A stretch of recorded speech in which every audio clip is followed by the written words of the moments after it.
Rapidement, en fait, on va tous se présenter pendant 1 minute. Ce qu'on fait dans notre vie au quotidien. Pourquoi on est expert en location saisonnière. Et le but après, c'est que... je me rappelle plus ton prénom. Julie. Julie. Julie va passer le micro sur des personnes qui ont éventuellement des problématiques sur la location saisonnière ou qui cherchent des solutions. Et chacun de nous va répondre dans la mesure du possible. Donc je me présente, Benjamin, je suis breton, je le précise. J'ai 35 ans, je suis investisseur immobilier sur la côte bretonne, nantaise et bientôt en Normandie. J'ai une agence immobilière où on a une vingtaine de personnes qui travaillent pour nous. Donc on fait de la chasse pour des investisseurs qui recherchent de l'investissement clé en main, donc travaux et toute stratégie confondue. Location saisonnière, location longue durée, colocation, immeuble de rapport, terrain, division, voilà, on fait un peu de tout. Voilà pour ma part. Et je fais de la location saisonnière depuis 5 ans. Bonjour, donc moi je suis Romain Gécalonne, je ne suis pas breton, je suis d'Aix-en-Provence. Oui, qu'est-ce qu'on fait dans la vie?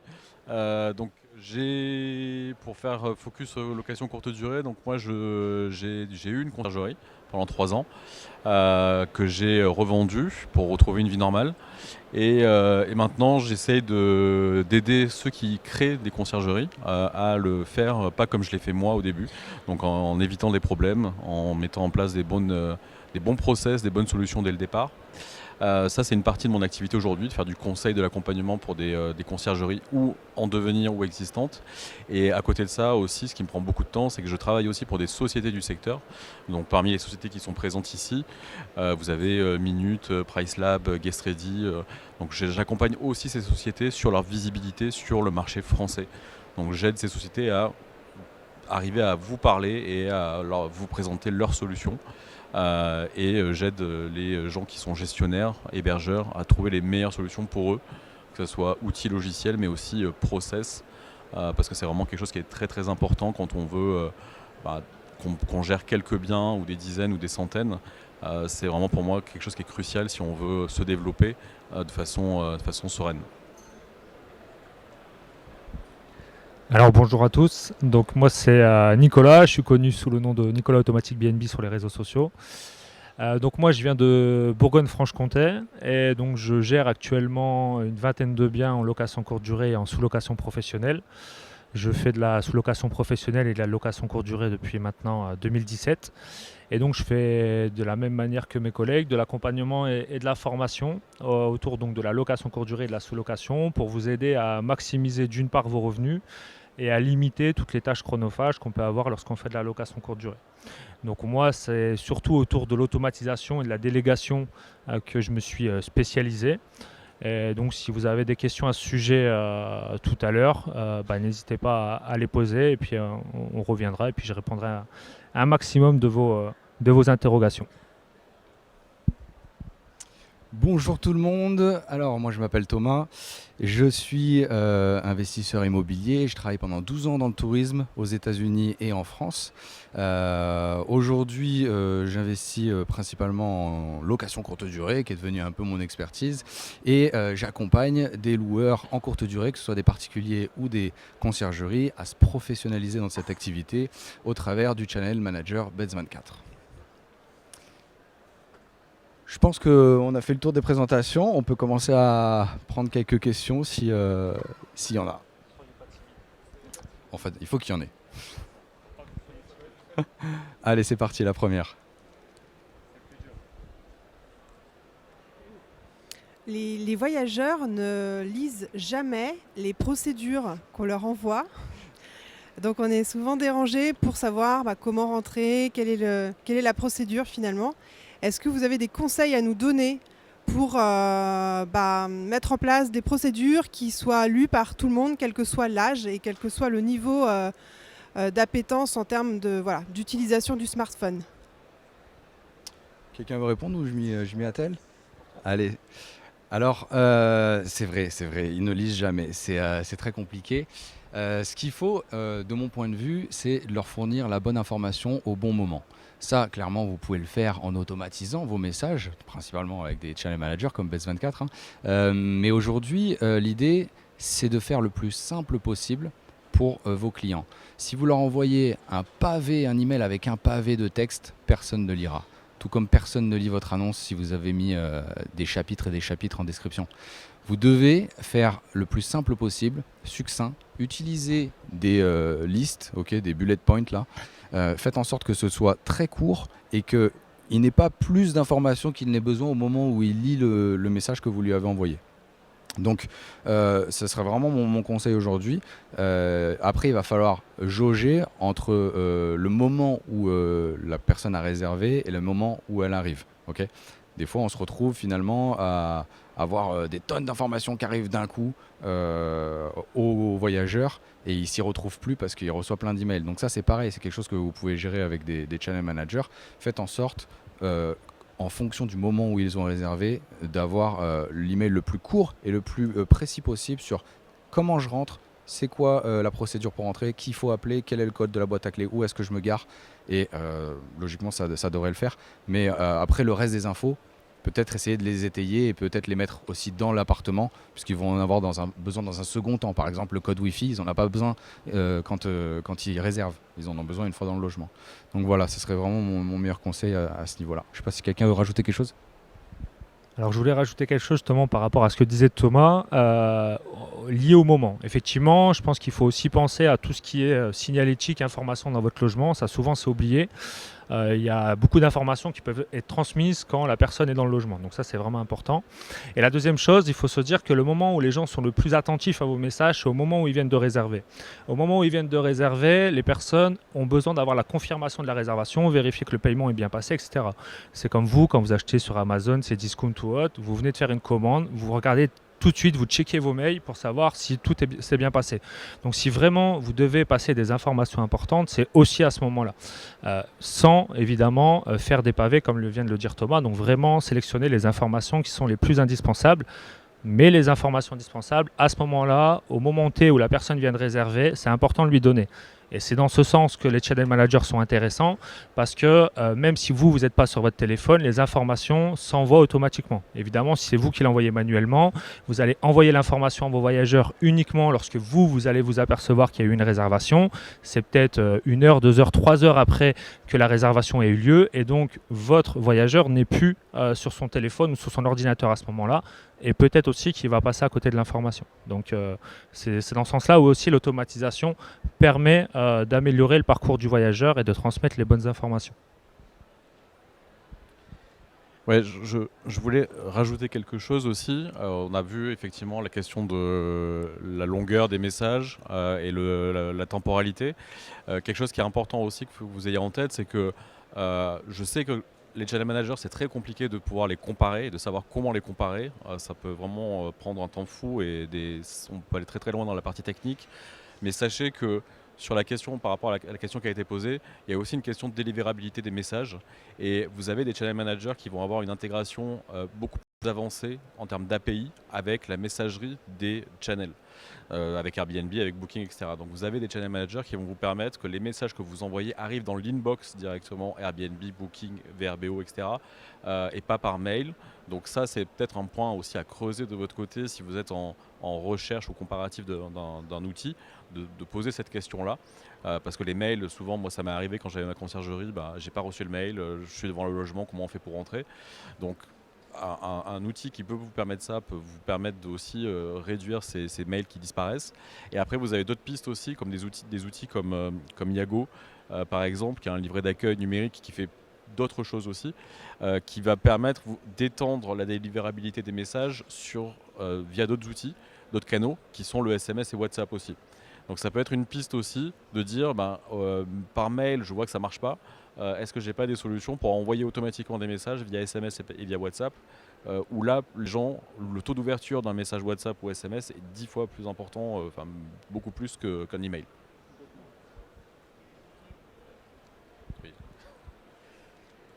Quel est l'outil pour les SMS et les WhatsApp qui peuvent comme ça s'automatiser? Alors moi je connais Yago dont je viens de parler, qui permet de faire ça, qui vous permet d'automatiser le parcours voyageur et de choisir confirmation de réservation, pré-check-in, etc. À chaque étape, est-ce que je l'envoie aussi par SMS et par WhatsApp? Je ne sais pas s'il y a des channel managers qui ont intégré nativement du SMS ou du WhatsApp. Donc on me dit ce mot bout. Vous avez un outil comme Duve aussi, je crois, qui vous permet aussi d'aller sur du SMS, WhatsApp. Et après, vous avez des channel managers qui vont être intégrés à des outils comme Zapier ou Integromat Make, qui vont vous permettre alors là, il faut être un peu plus bidouilleur, mais de créer des automatisations pour faire vous-même finalement cet envoi de SMS avec des outils comme Twilio, des choses comme ça. Donc une réservation arrive, ça part dans Make ou Zapier et ça va générer un SMS qui va partir, etc. C'est pour les plus geeks d'entre vous, on va dire. Mais sinon, vous avez des outils plus métiers qui permettent d'avoir ces fonctionnalités-là.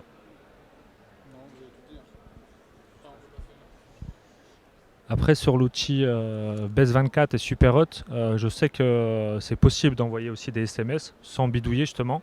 Par contre, c'est avec des frais supplémentaires. Mais alors sur WhatsApp, je crois que c'est pas automatisable mais t'es spécialiste, mais c'est pas automatisable sur Base24 et Superhot. Mais sur les SMS, c'est automatisé, c'est assez facile à mettre en place. Par contre, c'est avec un coût supplémentaire sur chaque envoi. 10 centimes par envoi.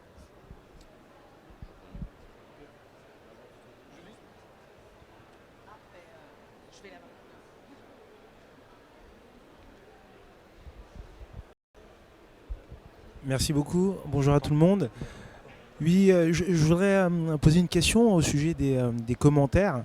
Voilà, on peut avoir des très bons commentaires de clients qui sont satisfaits et parfois, pour X ou Y raison, avoir un commentaire injuste qui, parfois parce qu'on n'a pas fait une réduction ou autre. Est-ce que vous avez peut-être, quand il y a un commentaire injuste, quelque chose à nous conseiller? Est-ce qu'on peut enlever certains commentaires sur Booking ou Airbnb pour améliorer justement notre notation et être plus devant les autres au niveau des recherches? Donc pour les commentaires, déjà, il faut partir du principe que lorsqu'on fait de la location courte durée, ça fait partie aussi du jeu. C'est-à-dire que des mauvais commentaires, ça fait partie du jeu et il faut que nous, en tant que loueurs, nous apprenions à répondre à ces commentaires. Répondre à ces commentaires, c'est déjà important d'apprendre à bien y répondre, c'est-à-dire pas répondre avec l'émotionnel. Nous tous, moi le premier, lorsqu'on subit un mauvais commentaire, c'est toujours, même qu'il soit juste ou injuste, c'est toujours difficile à accepter. Par contre, il faut accepter de répondre professionnellement déjà à ce commentaire, dans le sens où ce commentaire, lorsque vous allez répondre à ce voyageur, c'est pas pour ce voyageur-là que vous allez répondre, c'est pour les futurs voyageurs qui vont aller sur votre annonce et qui vont lire ce commentaire et la réponse à votre commentaire. Donc déjà, la première chose que je vous préconise, c'est de répondre professionnellement à ce commentaire, à ce mauvais commentaire, à ce que vous considérez comme mauvais commentaire. Ça, c'est la première chose. Et ensuite, la deuxième chose, c'est d'aller vérifier aussi si ce que vous a dit le voyageur, est-ce qu'il n'y a pas des choses qui sont objectives? Et s'il y a des choses qui sont objectives, comment les corriger dans votre logement? De temps en temps, peut-être que vous n'avez pas affiché que le logement était au 4e étage sans ascenseur et donc il vous le reproche. Peut-être que si vous l'aviez écrit dans l'annonce clairement sur Airbnb, mettre vos points négatifs dans l'annonce, c'est important parce que ça permet justement de ne pas avoir les mauvais voyageurs qui viennent chez vous. Romain, je pense qu'il sera plus à même de parler de ça. Il avait fait un accompagnement, une formation là-dessus sur, à un moment donné, comment accueillir les bons voyageurs chez soi, comment avoir vraiment les voyageurs qu'on souhaite chez soi. Et pour avoir les bons voyageurs chez soi, il faut aussi prévenir les voyageurs qui vont venir chez nous les points négatifs. Comme ça, en ayant ces points négatifs, les voyageurs connaissent les tenants et les aboutissants lorsqu'ils réservent et donc ne vont pas vous reprocher quelque chose sur lequel ils ont été désagréablement surpris. Juste très vite pour qu'on puisse avoir le maximum de questions. Effectivement, très important, vous rédigez une réponse pour les futurs. Donc en fait, si quelqu'un est de mauvaise foi et vous dit des choses négatives, en fait, utilisez-le pour éviter d'avoir les mêmes voyageurs que lui la prochaine fois. Deuxième conseil à tester, on discutait hier soir avec Maxime du réseau CLF, ChatGPT. Essayez vraiment parce que quand vous voulez éviter d'aller sur l'émotionnel et sur l'affect, l'intelligence artificielle, elle n'ira pas sur l'affect et elle pourra vous faire une réponse très diplomate et très professionnelle et vous pourrez être assez surpris en donnant le maximum d'infos à l'outil de la pertinence de la réponse qui va être du coup très carré, très professionnel.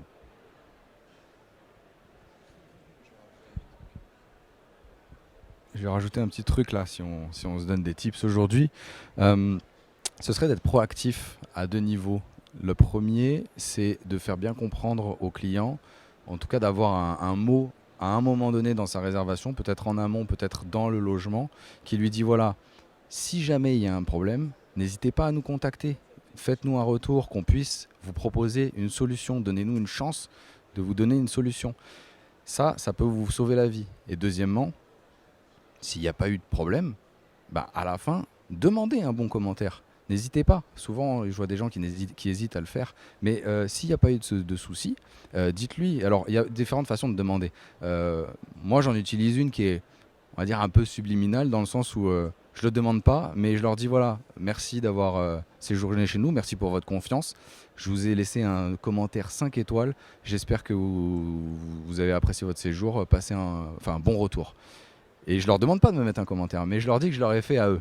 Donc quand ils vont mettre le commentaire, ils disent « Ah, lui, il m'a mis 5, je le sais, donc du coup, je lui mets. » Après, vous pouvez être même d'autant plus direct. Moi, je sais que ma femme, elle dit « Oui, non, mais mettez-moi 5. » Ça marche aussi, mais faites-le. Parce que si ça s'est bien passé, des fois, il y en a, ils se disent « Ouais, mais moi, je mets pas 5 parce que c'est jamais parfait. » Ça, c'est très français. Mais en vrai, il faut leur demander 5 parce que quand ils ont cherché, eux, ils ne cherchaient pas des logements qui sont notés 4, ils cherchaient des logements qui étaient notés 5 sur 5. Tu vois, voilà. Autre question ? Bonjour aux Bretons et aux non-Bretons. Moi, je vous pose une question qui ressemble plus à un tips. En fait, j'ai un des logements qui ne dispose pas de boîte à clé puisque le propriétaire ne souhaite pas que j'installe de boîte à clé. Et je ne souhaite pas non plus passer par une conciergerie par question de rentabilité. Je sais que Nicolas m'attend au tournant en me disant « Mais les serrures connectées, c'est génial !» Et voilà. Et je n'ai pas l'accord du propriétaire pour mettre des serrures connectées. Donc voilà, il y a un petit jardin. Une espèce d'entrée. Est-ce que vous avez des solutions un peu subversives pour cacher une clé et pouvoir faire entrer mes voyageurs dans le logement en question ? Merci beaucoup.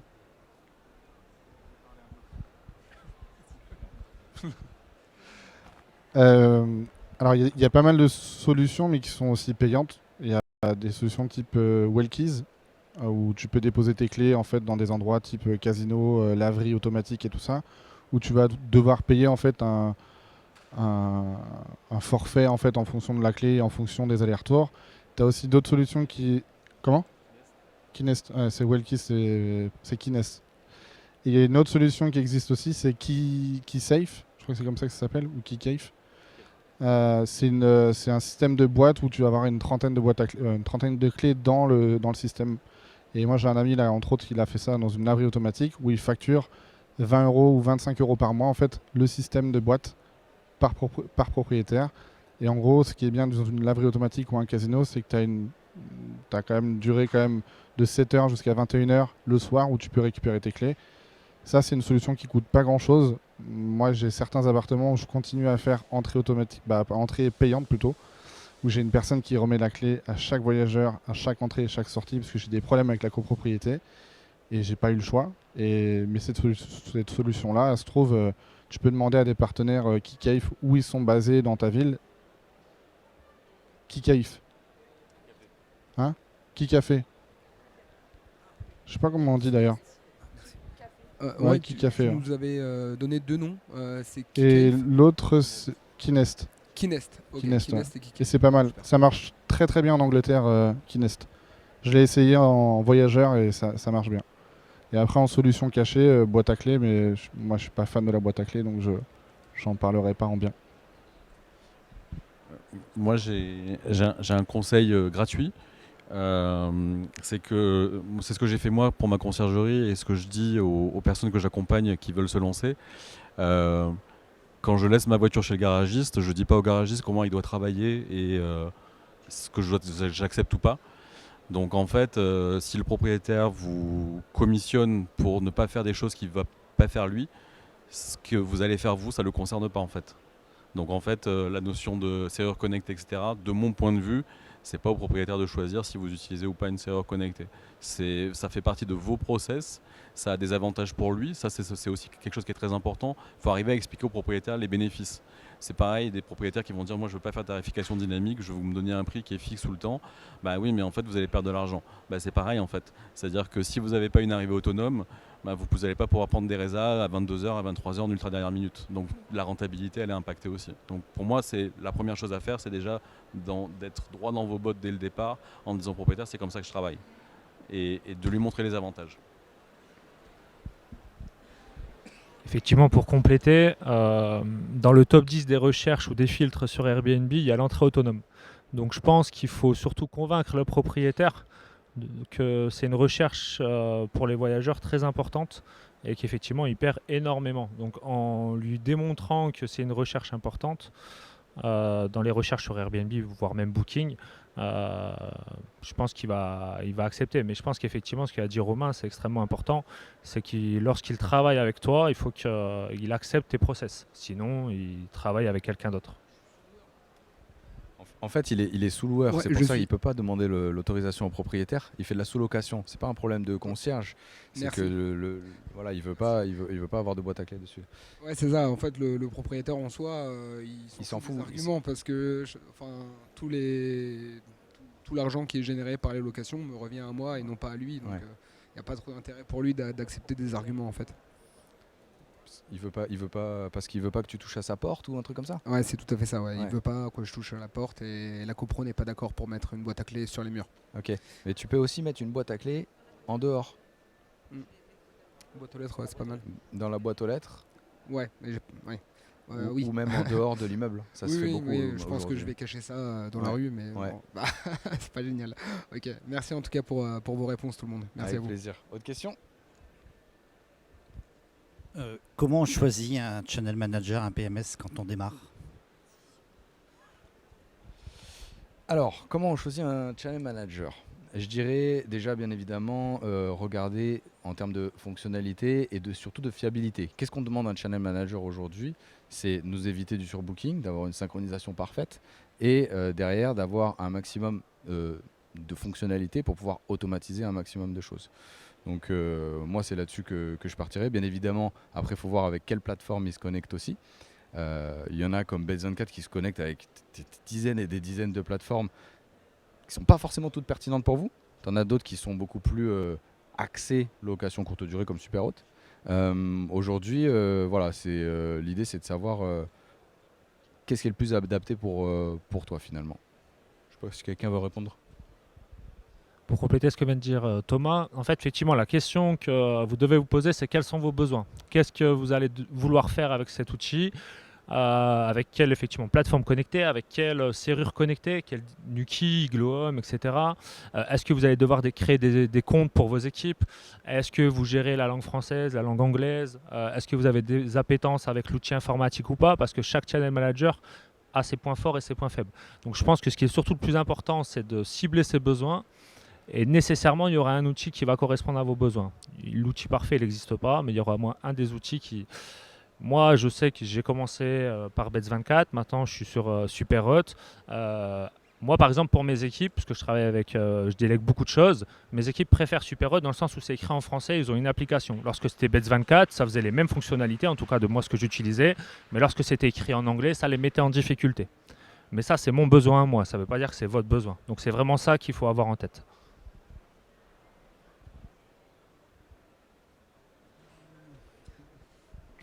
Je rejoins un peu ce que dit Thomas et Nicolas.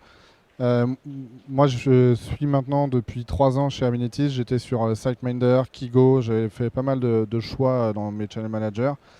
J'ai choisi Amenities aussi parce qu'ils ont un service client ultra réactif en français, très peu de bugs. Bet24, c'est top. Smobu, c'est top aussi. Ou Smobu. Comment on dit? Smobu ou Smobu? Smobu. Voilà, il y a pas mal de channel managers qui sont top, et moi j'ai surtout choisi Amenities par rapport au service client et la réactivité sur des problématiques que j'aurais pu avoir. Et ça fait 3 ans que je l'utilise et j'ai rien de spécial. Et ça correspondait à mon besoin.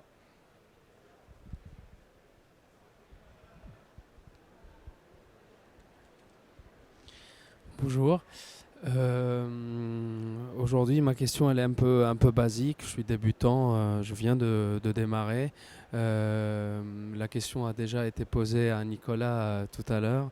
Il s'agit d'un bien que je viens d'acheter dans le 15e, à Paris. Du coup, vous vous rendez compte, j'imagine, du problème déjà. Comment louer en courte durée, sachant que la mairie a beaucoup d'exigences en ce qui concerne le changement de destination. Aujourd'hui, je suis un peu bloqué. Le deuxième bien, c'est à Aubervilliers. C'est beaucoup plus simple au niveau des démarches administratives avec la mairie. Par contre, à Paris, le sujet est beaucoup plus compliqué. Qu'est-ce que vous pouvez me proposer comme choix? Peut-être des solutions pour la location courte durée ou autre, peut-être un choix d'investissement qui sera équivalent tout en restant dans la légalité. C'est un bien que tu as acheté dans le 15e? Bah, nous, on est une agence, on peut le revendre. Non, à Paris, il y a une petite nuance sur la location courte durée. Si tu arrives à prouver, je crois, que le bien en question, avant le 1er janvier 1970, que c'était par exemple un bureau ou un local commercial, et que maintenant il est en habitation, en gros, ils ne peuvent pas t'interdire de louer ton bien en courte durée. Mais il faut aller chercher auprès des notaires. À savoir en fait la destination de ton bien le 1er janvier 70.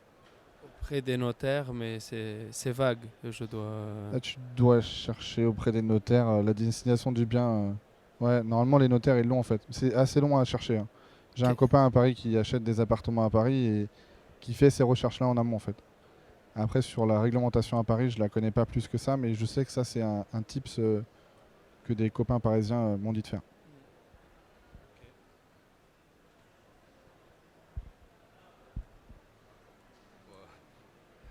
Moi, ma réponse, ça va être radicale. Hein. C'est fais des travaux, revends, prends une plus-value, achète ailleurs. Voilà. Oui, c'est ce que je te disais tout à l'heure quand tu es venu me voir sur le stand. C'est que il y a une réglementation qui est très sévère et très rude sur Paris, qui demande des achats de surfaces compensatoires, etc. Donc effectivement, une des alternatives, c'est ce qu'on vient de te proposer, mais ça c'est la seule alternative légale. Sans quoi, il faudrait que tu puisses le louer 90 jours par an et puis après le mettre en location classique. Mais tu m'as dit tout à l'heure que ça ne serait pas rentable en faisant ça. Donc à un moment donné, nous, l'idée c'est de te faire de la location courte durée rentable. Donc si tu n'arrives pas à trouver, d'un point de vue légal, la possibilité de faire de la location courte durée, ce que vient de te proposer Thomas, je pense que c'est la meilleure des solutions. Après, va voir ton notaire pour savoir effectivement si avant les années 70, le bien était à usage d'habitation ou pas. Et si tu as soit pas la réponse ou soit si tu as une réponse négative, effectivement, je te conseille de revendre ce bien. Tu es sur une zone où je pense que ça va se revendre assez facilement, non?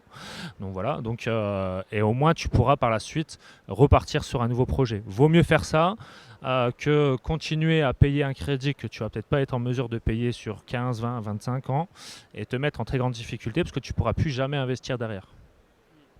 Sachant que, petite parenthèse, pour les 120 jours, je dois déclarer le bien en résidence principale. Et moi, j'envisage pas y habiter. Du coup, tu as la réponse. Soit tu trouves chez le notaire si c'était fait, ou soit tu revends. Okay. Enfin, je dis pas que c'est facile de te dire ça. C'est plus facile à dire qu'à faire. Mais c'est la meilleure des solutions. Sinon, pendant 15, 20, 25, 30 ans, tu vas te mettre en très grande difficulté. Tu ne pourras plus investir et peut-être tu vas te mettre en difficulté financière. Merci beaucoup.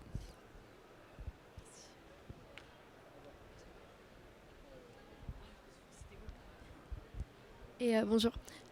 Ma question c'était quoi la différence entre la sous-location professionnelle et quand on achète un bien pour le louer en courte durée aussi, mais pas en sous-location? Et qu'est-ce qui est plus intéressant par rapport à l'autre en général? Merci. Alors, lorsque vous faites de la sous-location professionnelle, en fait, vous allez louer un bien auprès d'un autre propriétaire via un bail spécifique. Et avec ce bail, vous allez pouvoir en faire de la location courte durée. Donc, en fait, les revenus que vous allez avoir sur cette activité, ce sont les revenus propres de l'activité de location courte durée. Le jour où vous arrêtez de louer ce bien, vous n'avez plus de revenus. Si vous achetez votre propre bien, vous en faites de la location courte durée. L'avantage, c'est qu'à la fois vous créez du cash flow et en plus vous capitalisez auprès de la banque. C'est-à-dire que lorsque vous voulez arrêter votre activité pour le revendre ou en faire autre chose, vous pouvez sans problème. pour moi, ce sont deux activités qui sont complémentaires. D'un côté, c'est plutôt de l'entrepreneuriat. De l'autre côté, vous êtes aussi investisseur, vous capitalisez, vous créez un patrimoine. La sous-location, vous ne créez pas de patrimoine. Vous créez une entreprise que vous pourrez revendre si vous le souhaitez par la suite, mais vous ne créez pas de patrimoine au sens où vous l'entendez, c'est-à-dire avoir de la pierre dans votre patrimoine.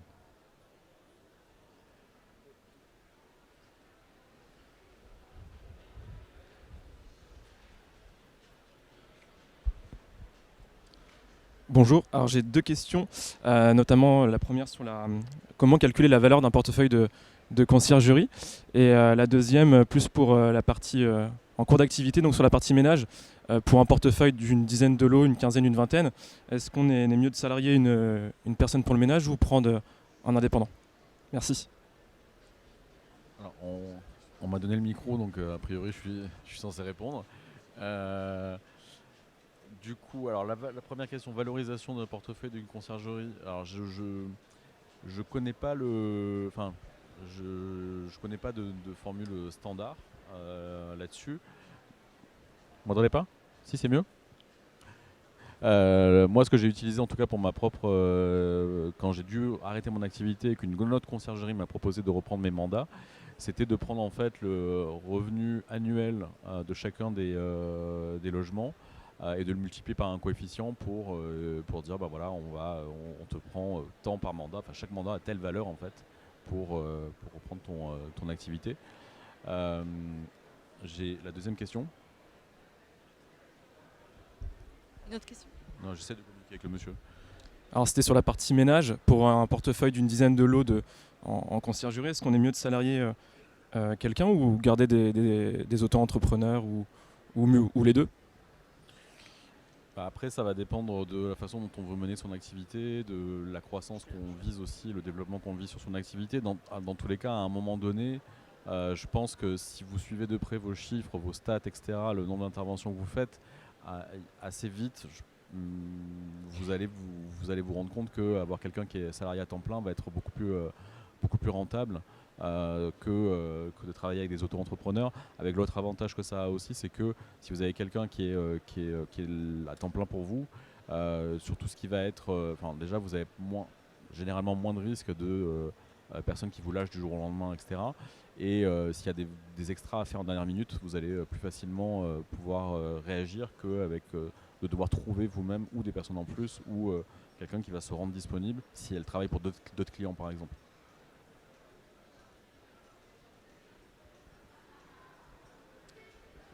Si tu veux bien, je voudrais nuancer juste une chose. Pour 10 biens, c'est ça? Je crois que tu as dit c'était 10 biens. Une personne, ça va être un peu juste si tu fais des rotations à la nuitée. Donc à bien calculer. Un autre, peut-être des avantages aussi du salariat, c'est que du coup, au bout d'un moment, ça part en vacances ou ça se met en arrêt maladie, ce genre de choses que tu n'as pas quand tu emploies des personnes en auto-entrepreneuriat. Donc c'est vraiment un pour et contre à peser pour voir ce qui correspond le mieux en fonction de ton mode de fonctionnement, ouais, je crois. Il y a une vraie réflexion à avoir là-dessus. Il faut bien prendre en compte les avantages et les inconvénients de chacune des deux stratégies. Ouais. Merci. Bonjour à vous, merci pour vos partages. Moi j'avais une question pour revenir sur les extras et tout ce qui est offset dans les locations saisonnières. Type table de massage, petit déjeuner, les bouteilles de champagne, ce genre de choses. Comment est-ce qu'on le met en place, qu'on le maximise et éventuellement si vous avez des petits tips à nous donner à ce sujet. Merci.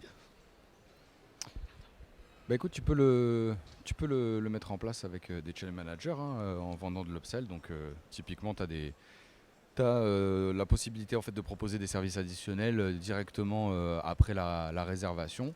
Au client en amont de son arrivée ou même pendant le séjour grâce à un channel manager. Je ne sais pas pour les autres, en tout cas Bets24 le fait sans problème et ça te permet de les vendre en fait et d'augmenter le panier moyen. Donc il n'y a pas de complexité particulière à mettre ça en place, mis à part le fait qu'il faut avoir un channel manager qui puisse le faire et puis il faut savoir le faire, mais c'est tout à fait possible. Ouais. Je ne sais pas si quelqu'un veut ajouter quelque chose. Justement, c'est souvent oublié de de mettre en place des upsells alors que ça vous permet justement d'augmenter votre prix moyen à l'annuité de façon significative. Après, ce qu'il faut réfléchir, c'est surtout la logistique qu'il va avoir derrière quand les gens vont acheter ces options, première chose. Après, il y a des options faciles à mettre en place, comme les entrées anticipées, les départs tardifs, le fait de mettre en place peut-être un lit parapluie, etc., etc. Après, la mise en place n'est pas très complexe, c'est plus la logistique derrière pour être sûr que vous puissiez réellement le mettre en place. Je pense que la plupart des channel managers le font. Je sais qu'il y a aussi Cozy Up qui est là avec nous aujourd'hui et qui propose ces solutions. Ce qu'il va surtout falloir par contre réfléchir, c'est à tout ce qui est lié à la TVA et tout ce qui est lié à la fiscalité de ces activités-là. Il y a certaines options en upsell qui sont considérées comme des activités accessoires, donc elles vont s'associer à l'activité principale. Donc si l'activité principale n'est pas assujettie à la TVA, ce qui est la plupart d'entre nous, lorsqu'on ne fait pas d'activité para-hôtelière, elle ne sera pas assujettie à la para-hôtellerie, donc à la TVA. Par contre, dès qu'on commence à vendre certaines options comme de la vente d'alcool ou autre, il y a la TVA plus des licences. Donc il faut aussi faire attention à rester dans les clous. Mais par contre, la mise en place d'upsell est, comme je disais, déjà 3 choses simples. La mise en place d'entrée anticipée, départ tardif et par exemple mise en place d'un lit parapluie sont des choses qui ne sont pas assujetties à la TVA, qui sont faciles à mettre en place et qui vont vous permettre d'augmenter votre chiffre d'affaires de façon significative. Ouais, moi j'avais une chose par rapport du coup à la fiscalité. C'est vrai que du coup quand tu l'intègres dans ton business de location, il faut toujours faire attention. Moi j'ai une astuce, c'est que je le fais pas en direct. Je fais appel à des prestataires. Pour pas que ça arrive. En gros, j'interviens plutôt en tant qu'apporteur d'affaires. Je vous prends l'exemple. Dans le Morbihan, pour ceux qui connaissent, je fais des sorties bateaux pour des clients. Et en gros, c'est des partenaires avec qui je mets en relation avec mes clients. Et le partenaire me rémunère en tant qu'apporteur d'affaires. Souvent en fraîche. Comme ça, au moins, ça passe pas dans la partie location courte durée. Et du coup, ça vous évite de rajouter ça en fait dans votre business plan. Pareil sur l'alcool. Vous êtes normalement, c'est pas très très légal de vendre des bouteilles de champagne. Il faut l'intégrer dans le prix de la nuitée, mais vous n'avez pas le droit de le vendre en off. C'est normalement soumis à une licence 4, donc il faut toujours faire attention là-dessus.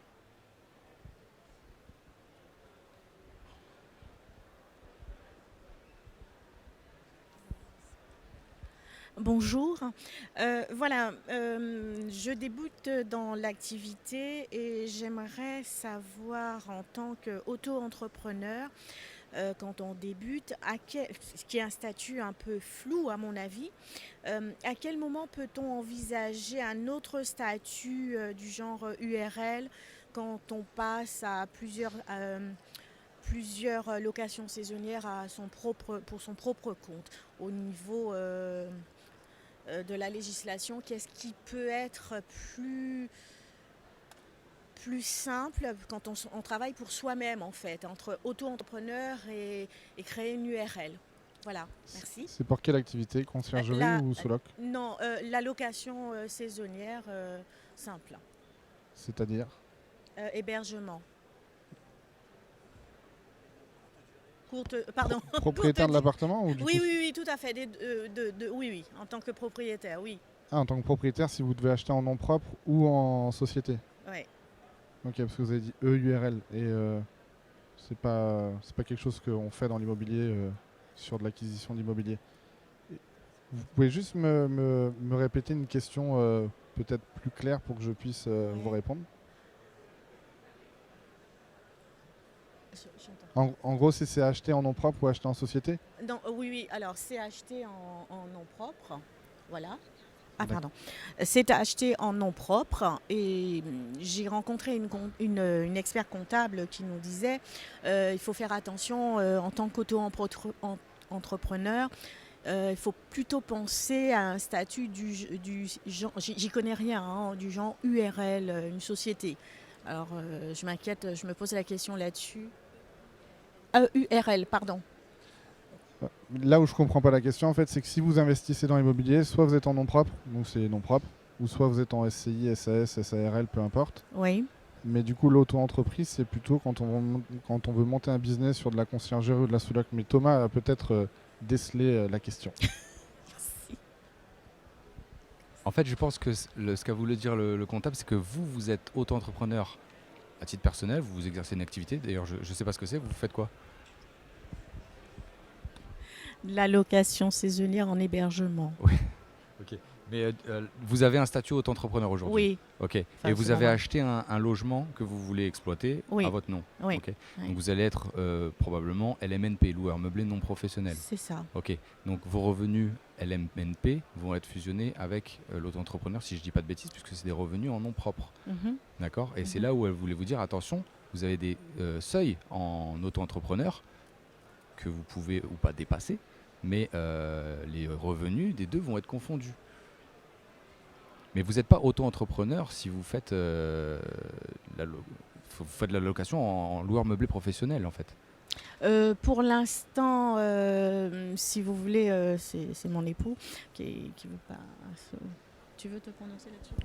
Oui, excusez, donc on a un logement, on a acquis un logement, on est propriétaire et on fait de la location saisonnière pour l'instant. Et donc, au niveau déclaration, c'est microbique, hein, je crois. Voilà. Et donc, on est ce que mon épouse appelle auto-entrepreneur. Et on a rencontré une expert comptable qui nous a dit pour le futur de s'orienter peut-être en EURL. Voilà. Bon, Alors je pense qu'il y a effectivement quelque chose qui n'est pas clair. Si vous avez acheté un logement en nom propre, en indivision, vous et votre femme, vous le louez meublé, vous en faites de la location saisonnière ou de la location courte durée.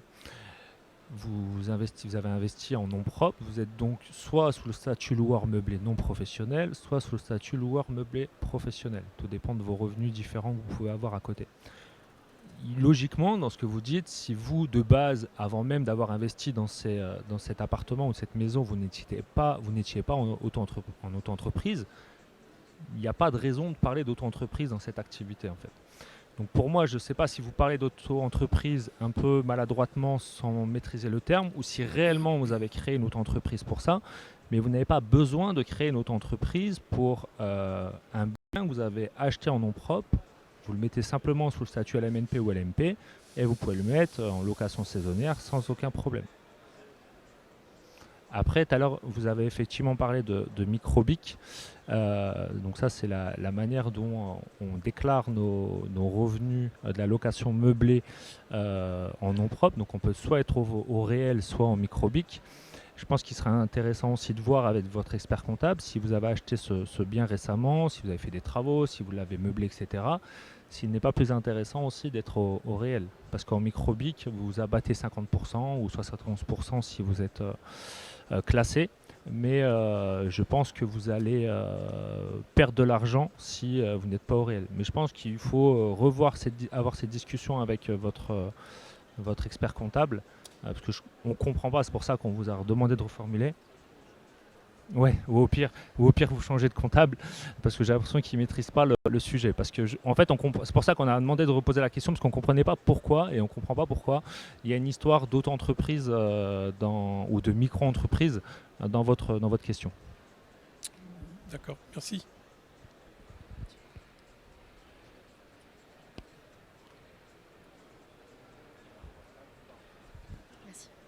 Bonjour, merci beaucoup. Moi, j'ai une question sur en fait, la sélection des biens.